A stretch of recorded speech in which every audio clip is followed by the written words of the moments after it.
campanha para a manutenção do nosso grupo. Participe acessando nosso site.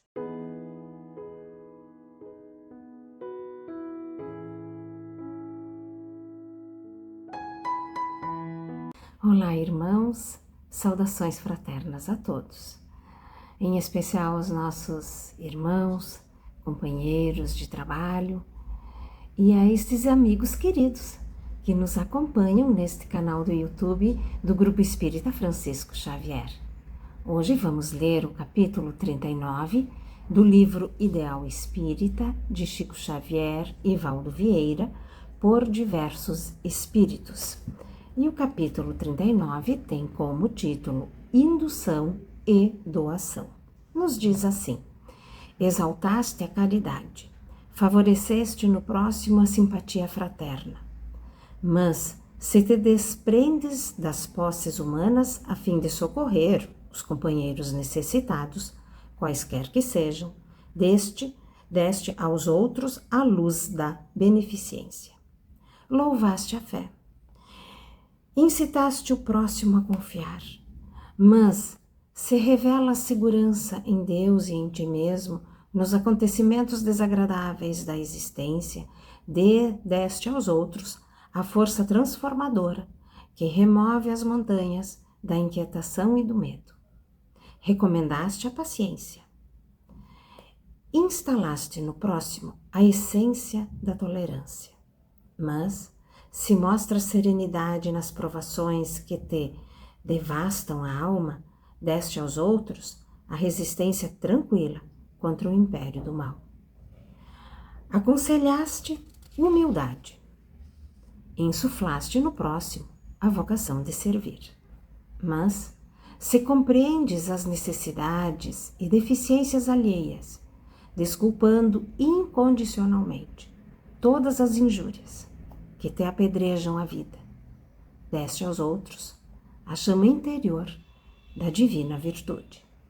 Palavras inclinam, exemplos renovam. Em tudo o que se refira ao bem, não nos esqueçamos de que ensinar é induzir, mas fazer o bem é dar de nós mesmos aos outros o próprio bem que todos nós precisamos fazer. Albino Teixeira. E aqui então nós temos esta mensagem que nos diz que podemos sempre usar da nossa palavra para confortar, para dar conselhos, para explicar. A palavra, ela tem um peso imenso, profundo, amplo, muito importante. Palavras ditas dificilmente são esquecidas. Mas a palavra não é tudo, meus irmãos. Quando nós nos referimos ao trabalho no bem, ao trabalho na caridade. Porque podemos, no nosso discurso, dizer que somos muito bons, que fazemos a caridade, que podemos falar da fé, como diz aqui esse texto, podemos falar da fé, podemos falar da paciência, da humildade.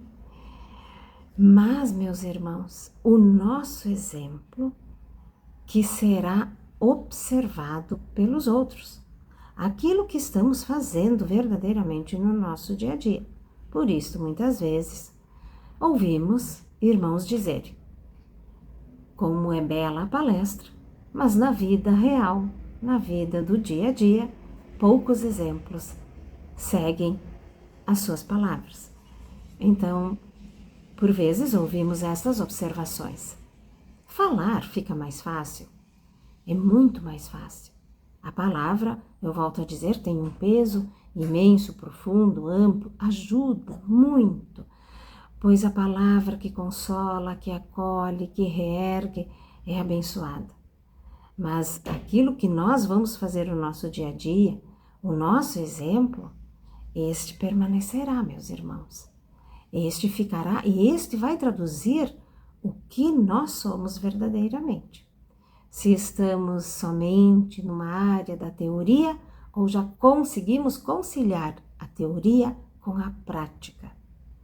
Então, falar aos outros sobre a fé, que é um sentimento que nasce em nossos corações, intuitivamente. A fé nasce em nossos corações, nos dizendo que temos um Pai que nos ama, que somos filhos profundamente amados por Deus, cuidados, protegidos, e que temos espíritos amigos a nos intuírem sempre para o caminho do bem, para o caminho da melhor atitude, da melhor palavra.